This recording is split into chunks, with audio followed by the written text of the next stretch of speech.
Naam, nukta inofuatia alfaslu alawwal, chapter hii ya kwanza ambayo imeandikwa kichwa cha habari ujubu i'fa'i liha wa qass ash-shawarib, wajibu wa kufuga ndevu.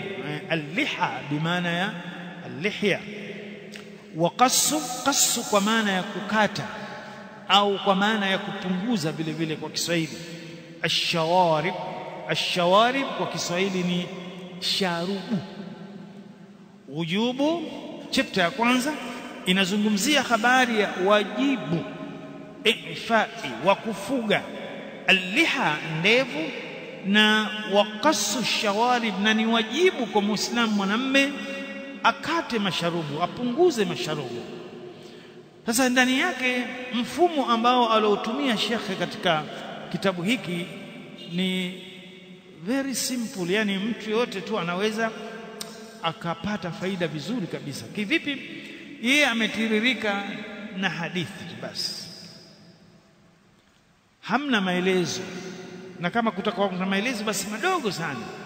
Kwa hivyo anapozungumzia kwamba jamani, kufuga ndevu ni wajibu na vile vile wajibu kupunguza sharubu, anakutolea dalail, hadithi ya kwanza, ya pili, ya tatu, ya nne, ya tano, mpaka anazamaliza. Kwa hiyo hii ndio uzuri wa kitabu hiki, kwamba hata mwanafunzi anaweza akakihimili kukisoma katika wepesi kabisa.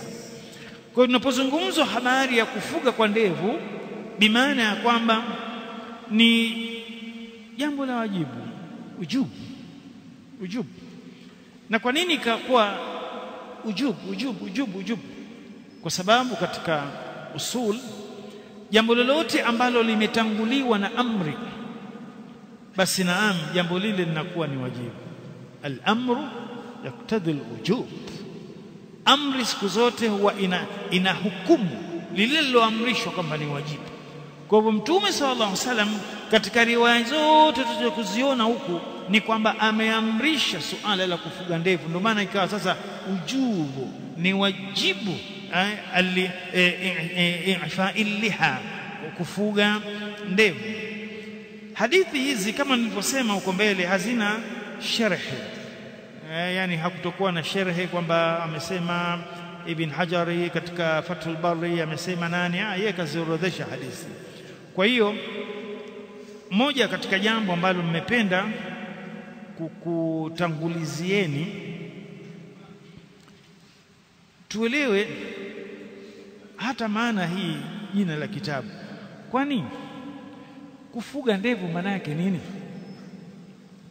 Wewe fuga ndevu maana yake nini? Sasa hili ningependa nitangulize muelewe kwanza, ili huko mbele tunapokuja kutiririka hadithi iwe unafahamu kwamba kumbe hapa imekusudiwa hivi. Kwa hiyo tutaangalia baadhi ya aqwali ulama, nini maana ya kufuga ndevu. Ukisikia mtu anafuga ndevu au unaambiwa fuga ndevu, inamaanisha nini? Na inawezekana ikawa mtu anafuga ndevu lakini sivyo vile ambavyo maana halisi ya kufuga ndevu. Ana ndevu lakini si maana ile iliyokusudiwa Mtume sallallahu alaihi wasallam. Kisha baadaye, baada ya kumaliza hii definition nini maana ya kufuga ndevu, tutarudi katika hizi hadithi ili tuone namna gani. Naam, miongoni mwa aqwali ambazo tuzozurisha mbele zenu ni kilugha, mu maana i'fa lihya. Nini maana ya i'fa'i? Kama ilivyokuja katika kitabu chako, ukisoma katika cover imeandikwa ujubu i'fa'i. Sasa nini maana ya i'fa'i lihya? Maulama wanasema kwamba i'fa'u kilugha bimaana at-tarku, ni kuacha, wa tawfir, na tawfir kwa maana kitu kukikuza kikawa kingi. Kama mfano labda mtu ana shamba lake lina majani yale hapalili. Sasa yale majani yanakuwa mengi. Bwana, mbona upalilii wewe ya majani? Na bora yawe mengi. Sasa tawfir. Kwa hiyo kilugha ukisema i'fa'u lihya maana yake ni kuziacha ndevu na kuzifanya kwamba ziwe nyingi katika hali ambayo huzipunguzi na vitu kama hivyo. Kwa Kiswahili tunaweza tukasema ni kufuga. Nafikiri hii ndio neno ambalo mara nyingi linaendana, kufuga ndevu, lakini vile vile kuziachia ndevu, ina maana hiyo, kuziachia ndevu katika hali hiyo.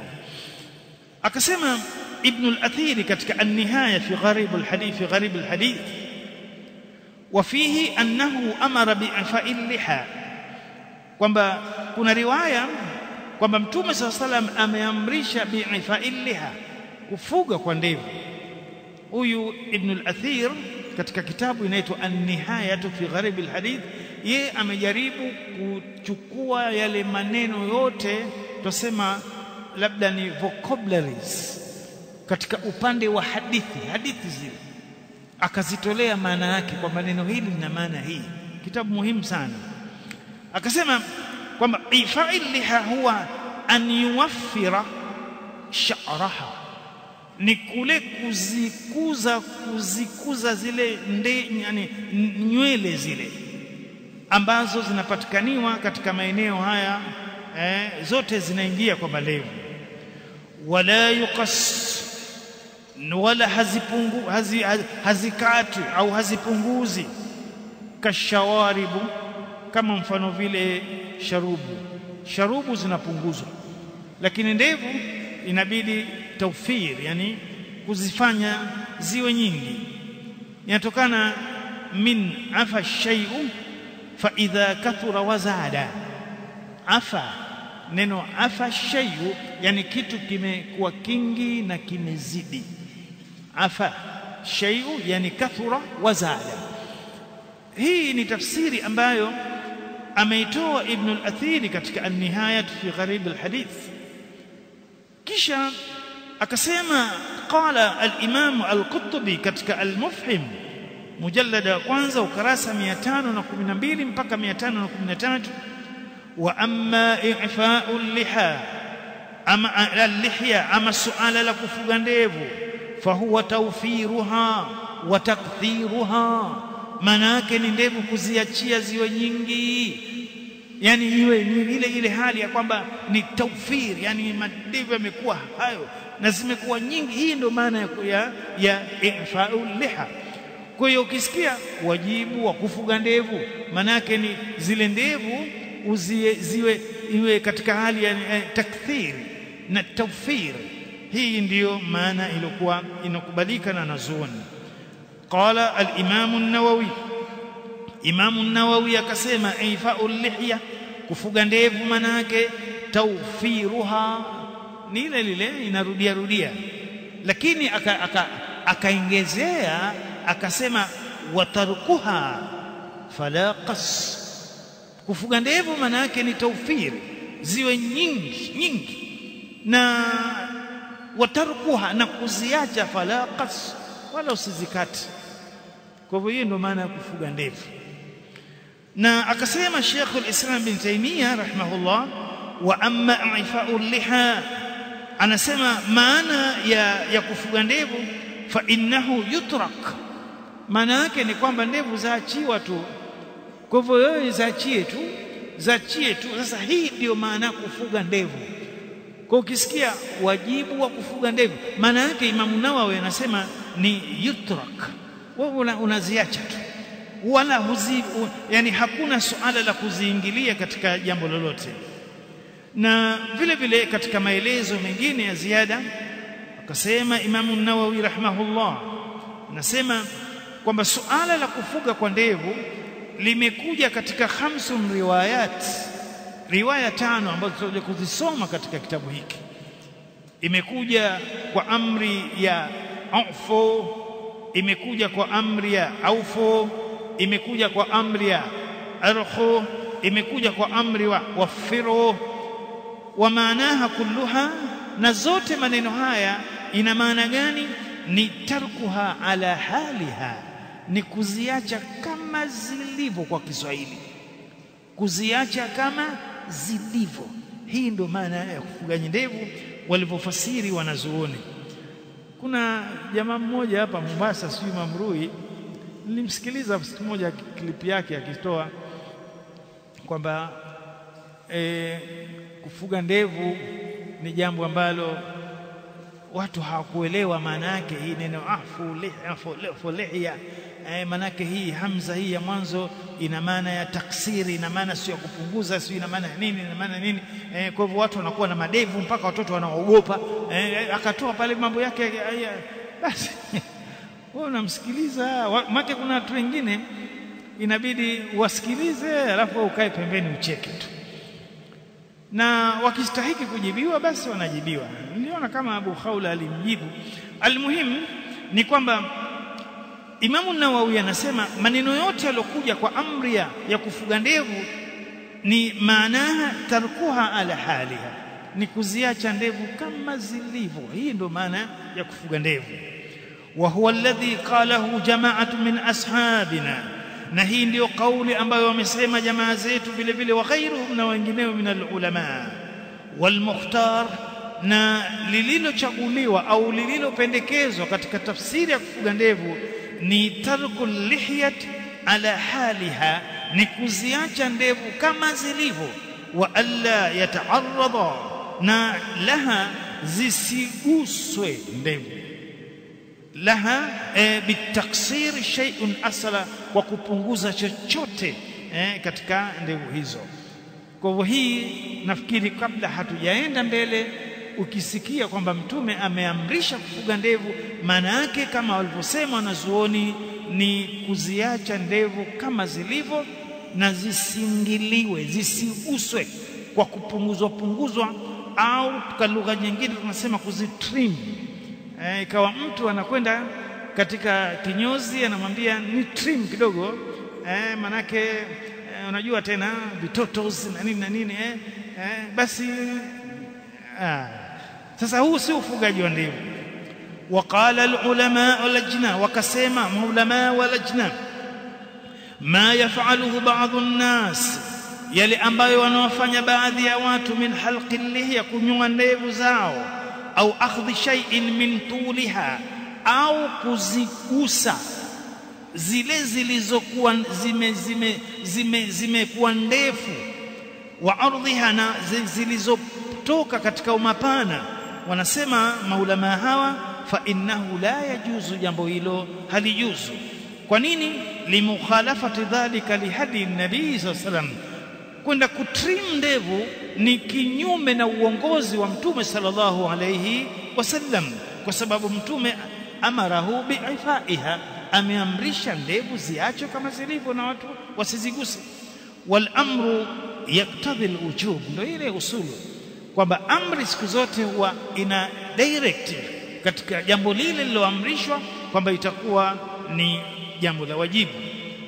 Waqala Sheikh Ibn Uthaymeen rahimahullah, akasema Sheikh Uthaymeen rahimahullah katika fatawa zake mbalimbali na rasail, akasema alqassu min al-lihya, kupunguza ndevu au kuzikata ndevu au kutrim ndevu, ni khilafu ma amara bihi an-nabii sallallahu alayhi wasallam, ni kinyume na alivyoamrisha Mtume sallallahu alayhi wasallam fi qawlihi, katika kauli yake, waffiru liha au a'fu liha au arhu liha. Kwa maneno haya tutakuja kuyaona katika hadithi. Faman arada ittiba'a amri rasulillah sallam, yoyote mwenye kutaka kufuata amri ya Mtume sallallahu alaihi wasallam, wa itba'a hadihi, na kufuata uongozi wake bwana Mtume sallam, fala ya'khudna minha shay'a, anasema Ibn Uthaymeen, basi asikate chochote, asiziguse chochote ndevu zake. Fa inna hadi ar-rasul sallallahu alaihi wasallam alla ya'khudha min lihyati shay'a, kwamba mtu asiziingilie ndevu zake kuzipunguza na kuzitoa. Wakadhalika kana hadi al-anbiya, na hivyo ndivyo ulivyokuwa uongozi au walivyokuwa manabii. Kisha vile vile katika maelezo mengine, wakala Sheikh Ibn Baz, amesema Sheikh Ibn Baz katika majmuu fatawa zake, alwajibu fa'ul lihya, ni wajibu wa kufuga ndevu, wa tawfiruha, kwa maana kuziacha ziwe nyingi, wa irakhuha wa adamu ta'arrus laha bi shay'in, na kuto kuzigusa bimaana kuzikata, kuzitrim. Wa amma ma rawahu Tirmidhi rahimahullah, ama ile hadithi aliyopokea Imam Tirmidhi ani nabii sallallahu alaihi wasallam, kutoka kwa mtume sallallahu alaihi wasallam, annahu kana, kwamba mtume alikuwa yakhudhu min lihiyatihi, akizipunguza, akichukua kwa maana kuzikata ndevu zake, min tuliha wa irdhiha, zile ambazo zilizokuwa zimezidi katika urefu na zimezidi katika mapana. Anasema Ibn Baz, fahuwa khabarun batilun, habari hiyo, hadithi hiyo ni batili inda ahli alilm, yani ni hadithi dhaifu. Fala yajuzu almu'min, haifai kwa mu'min an yata'allaqa bihadha alhadith albatil, kufungamana na hadithi ya batili, wala an yatarakhasa bima yaquluhu ba'd ahli alilm, wala mtu asiwe ni rahisi kuyakubalia wanayosema wale wanazuoni. Fa inna sunnat hakimatu ala aljamii, kwa sababu sunna imekuja katika kuhukumu kwa ujumla. Sasa hii ni hadithi gani? Ni hadithi hii wanaitegemea wale ambao wanajuzisha masala kukata ndevu, kutrim, kwamba ndevu unaweza ukazikamata hivi, kisha hizi zinazozidi huko kachu. Hii hadithi ni dhaifu, na ndio wengi wanastadili hapa, mbona ilikuwa si Omar, si ibn Omar, si hivi anamkeka hivi zinazozidi anakata. Akasema Sheikh Muqbil ibn Hadi al-Wadi'i rahimahullah, ya kwamba wal akhdhu min tuliha, kuzikata ndevu zile ambazo zilizokuwa refu, sasa refu ukasema hebu zipunguze mimi, wa ardhiha, na zile zilizokuwa zimezidi katika hali ya upana, lam yathbut, jambo hili halikuthibiti. Anasema hivi Sheikh Muqbil katika kitabu kinaitwa Ijabatu Sa'il, kitabu mashuhuri cha fatawa za Sheikh Muqbil, anasema utrukul lihiyatak, wewe ziache tu ndevu zako, wewe acha tu, wahfaha, na ziache ziwe nyingi, kama amaraka Rasulullah, kama alivyokuamrisha Mtume sallallahu alaihi wasallam. Anasema Sheikh Muqbil, wa amma ma rawahu at-Tirmidhi min hadithi Amr bin Shu'aib an abihi an jaddihi falhadithu la yathbut, ama ile hadithi aliyopokea Imam Tirmidhi kutoka hadithi ya nani? Amr bin Shu'aib an abihi an jaddihi, jambo ya hadithi hii haikuthibiti, ni hadithi dhaifu.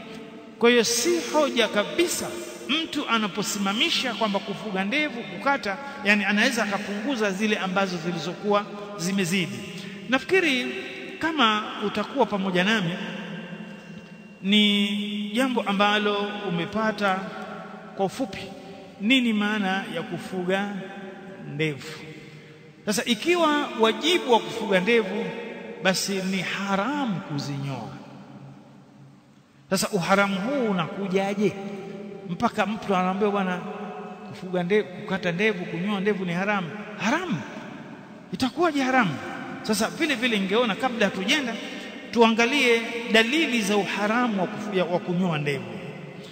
Kuna dalili zifuatazo maulama wamezielezea kwamba jambo hili la kunyoa ndevu ni haramu. Kwa dalili ya kwanza ni taghyiru khalqillah, ni kubadili maumbile ya Allah subhanahu wa ta'ala, yani vile ambavyo Allah alivyokuumba wewe ukafanya mabadiliko.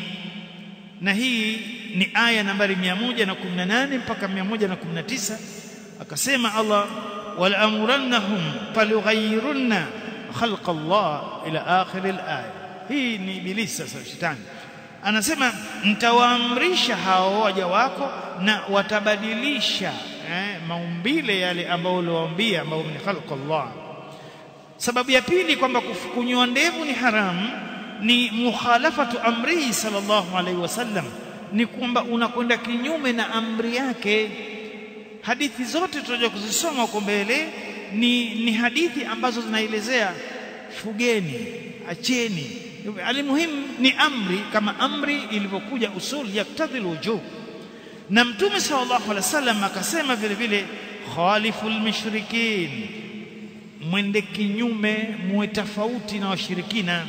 Wafiru liha, fugeni ndevu. Wa ahfu shawarib, napunguzeni sharubu. Hadithi Bukhari na Muslim. Jambo la tatu, kwa nini kunyoa ndevu ni haram? Ni atashabuhu bil kuffar. Kule kunyoa ndevu basi ni kujishabihisha na makafiri, kama vile ambavyo Bwana Mtume sallam aliposema, man tashabbaha biqaumin fahuwa minhum. Jambo la nne, kwa nini kunyoa ndevu ni haram? Ni atashabuhu bin nisa, ni kujishabihisha mwanamume akawa afanana na mwanamke.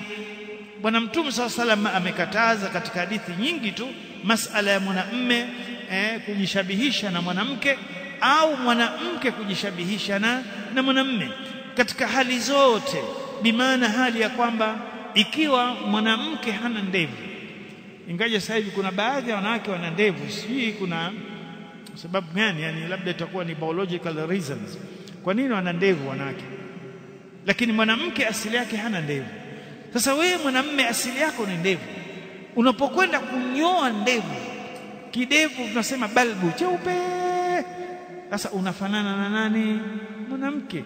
Kwa hivyo hili itakuwa uharamu upo kwa sababu wafanana na mwanamke. Na wanaume wengine utaona maskini maimamu wanasalisha, imamu bwana msikitini anasalisha watu, lakini kidevu cheupe kama Zuchu. Sasa mtu sasa bwana ndio imamu wenu yule jamani. Kwa hivyo haramu wa kunyoa ndevu unakuja kwamba unajishabihisha na mwanamke. Jambo jingine ni mukhalafatu hadi al-anbiya was-salihin.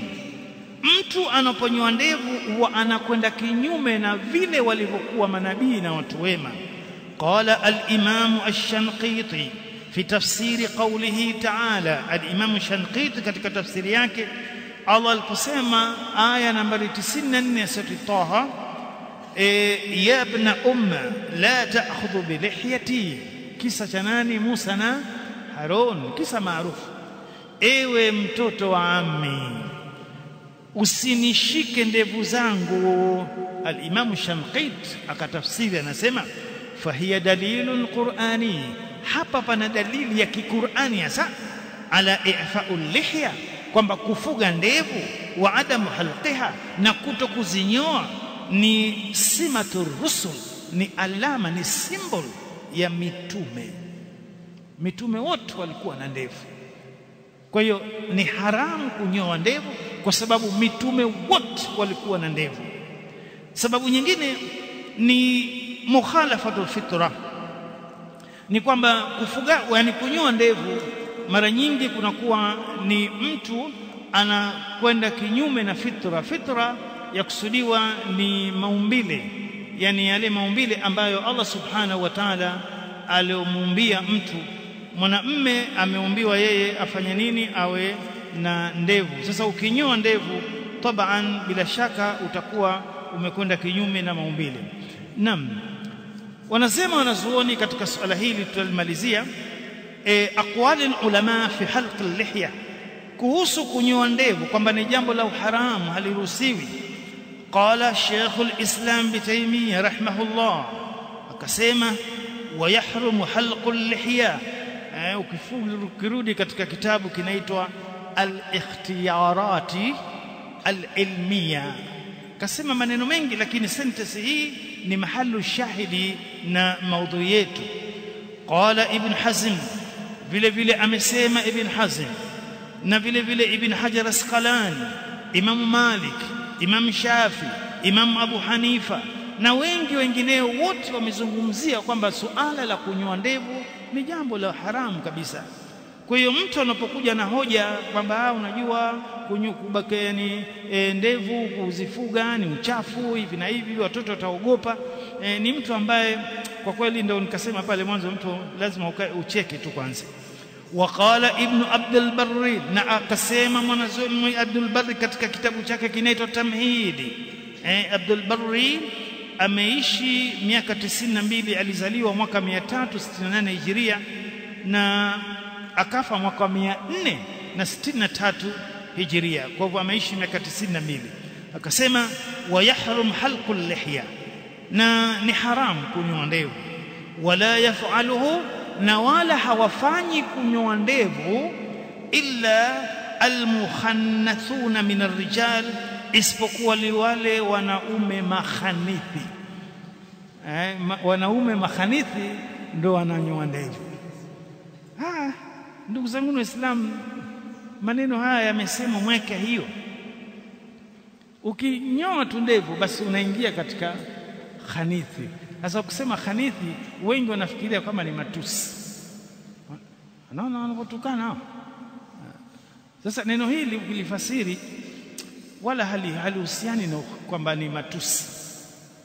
Mfano amesema Sheikh al-Islam Ibn Taymiyyah rahimahullah katika Majmu' al-Fatawa yake volume 11, anasema falamma kana al-ghina'u, pale ambapo ilipokuwa masala ya kuimba, wadharbu biduf, na kupiga dufu, walkaf, na kupiga makofi, min amali nisa, haya yalikuwa ni mambo yanafanywa na wanawake. Kwa hiyo suala la kuimba ni wanawake, suala la kupiga dufu ni wanawake, suala la kupiga makofi ni wanawake. Kwa wanaume kuona wanakaa mbele za watu, basi hapa wamelichukua jambo la kike, wameliiba wakawa wanalitekeleza wao. Ukiona wanaume waimba mambo ya kuimba ni wa kike haya. Akasema Sheikh Uthaymeen Ibn Taymiyyah, kana salaf yusammuna man yaf'al dhalika, salaf walikuwa wakisema hivi, yeyote mwenye kufanya matendo hayo, yapi? Kuimba, kupiga kofi, kupiga dufu, man yaf'al dhalika, walikuwa wakiwaita mukhannatha. Wa yusammuna ar-rijali, na wakiwaita wanaume ambao almughniyin, wale wenye kuimba, makhanithi. Wa hadha mashhuru min kalami. Kwa salaf kila mwanamume anoimba anapanda juu ya jukwaa pale, anaziba pua, anakatika viuno, ana repo sio na nini, basi salaf walikuwa wakimuta yule khanithi. Sasa wewe salafi unasema mimi mwana salafi, mbona Diamond unamuita msanii wewe? Pana msanii gani hapa leo? Diamond. Sema leo pana khanithi gani? Hili neno hili hata ukenda Kiswahili BAKITA tupelekane huko, bado halijaa kwamba ni matusi. Kwa hiyo suala la kuimba, suala la kukata nywele ndevu linaingia kwamba mtu yoyote mwenye kunyoa ndevu mwanamume, basi anaingia kwamba yeye ni almukhannathun. Na katika hali hii utaona kwamba wanaume wengi wenye kunyoa ndevu zao wakawa vipara, wanakuwa katika hali ambayo basi tu anabakia mwanamume suruali. Na kuna maeneo kama kule Mombasa, tena usije ukaniambia. Naam, adhana sana. Naam, ningependa kutoa tu mwongozo kwamba leo tumetoa mukaddima. Juma lijalo inshallah tutaanza chapter ya kwanza, ujubu ifa liha wa qas ash-shawarib.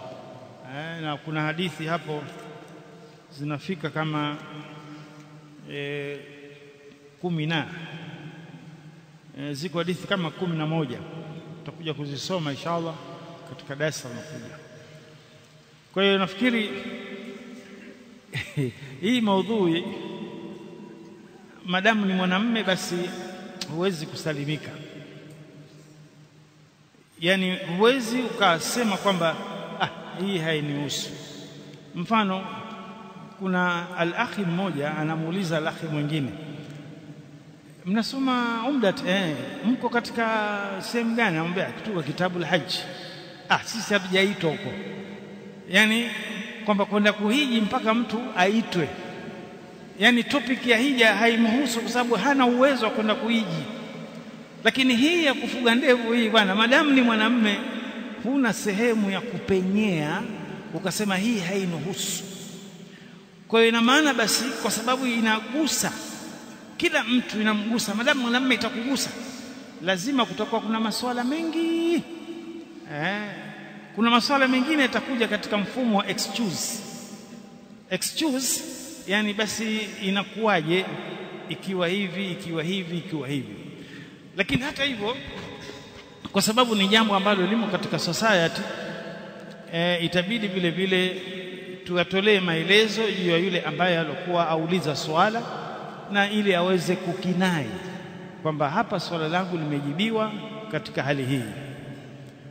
Sasa kuna mtu hapa ameuliza swala, anasema naam Sheikh, je, ndevu zikiwa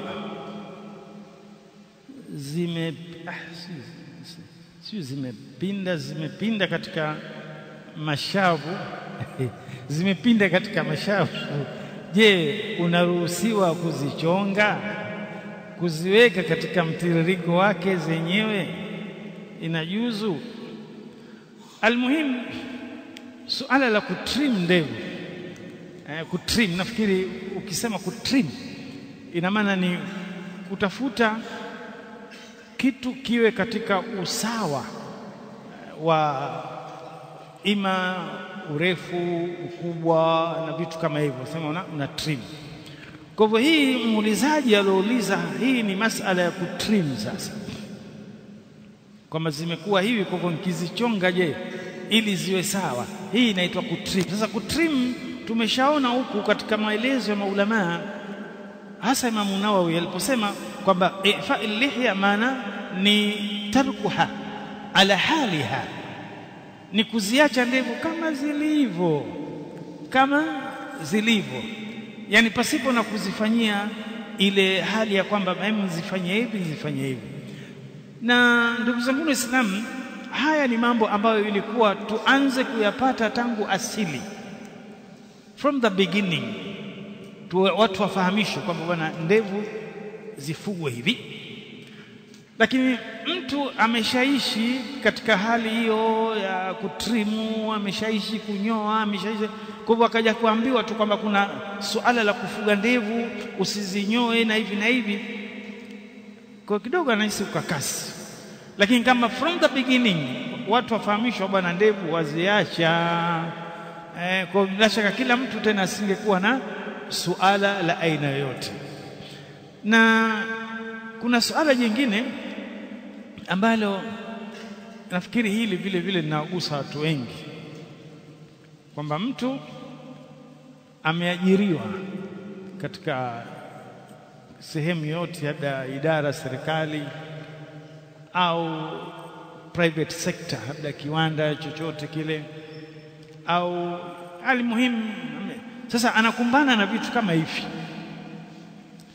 Miongoni mwa masharti ya kazi ni kwamba anyoe ndevu, asifuge ndevu.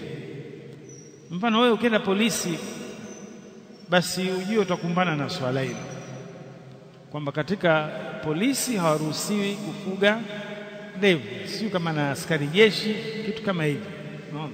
Sasa mtu kama huyu ilikuwa kwanza awezi kuipa mbele dini yake na dunia iwe nyuma, kwamba hii kazi ninofanya hakuna jambo lolote mukhalafa na sunna ya Mtume sallallahu alaihi wasallam, mfano kunyoa ndevu, ambapo ipo. Ukiwa polisi uruhusiwi kufuga ndevu, sema basi mimi siwezi nikakhalifu sunna kwa sababu ya tonge. Na unapokwenda kutafuta ajira, kuna maelezo ya kazi, bwana, huruhusiwi kufuga ndevu, basi unasema basi mimi kazi hii siwezi. Kwa hiyo hii nafikiri ilikuwa ndo la msingi, kwanza mtu kuangalia maslahi ya dini yake na akhira yake kwanza, halafu ndo aangalie maslahi ya dunia yake na maslahi ya kidunia. Sasa inawezekana kabisa ikawa pengine mtu mpaka anaajiriwa hajui kwamba hapa haruhusiwi kufuga ndevu, baadaye ndo anakuja kujua kwamba kumbe ndevu kufuga ni sunna na kunyoa ndevu ni haramu, lakini yuko katika sehemu ambayo ndiyo amri ya kufuga ndevu, yani ipo kwamba huruhusiwi kufuga ndevu. Mfano kuna maeneo mengine hata katika hizi viwanda hizi production ya vyakula wanakuwa hawaruhusiwi kufuga ndevu. Mfano labda kiwanda kina cha maziwa, si kiwanda cha unga ngano, si kiwanda cha nini. Sasa wale watu ambao wana operate mashine zile na mambo ya packing na nini hawaruhusiwi kufuga ndevu, kwamba labda ndevu zile zinaweza zikaingia kwenye unga ngano. Kwa mama mtu anakanda chapati unga baharesa, mara anakuta ndevu. Sasa anaambia kiwanda cha maziwa cha Asasi, sijui cha Tanga Fresh, wale ambao wako katika machineries wana production hawaruhusiwi kufuga ndevu. Isije katokezea kwamba baadaye kwamba unakunywa maziwa una ndevu. Sasa unaona bwana, sasa ziko hizi, pengine mtu anaingia katika ofisi ya serikali na ofisi hiyo pengine ni ofisi ambayo imekaa katika mtazamo ima wa kisiasa zaidi, sio technical. Basi bwana usifuge ndevu, maana ukifuga ndevu utaonekana mwenye msimamo mkali, yani huyu ana msimamo mkali, angalia ndevu zile. Sasa huu ni mtihani ambao nafikiri wengi unawapata ni mkubwa zaidi katika suala hili. Kwa hiyo nini cha kufanya? Mimi ningeomba inshallah Jumamosi ijayo baada ya darasa hili tutatolea maelezo kuhusu kadhia hii, fatawa za maulama wanasemaje, sio mimi.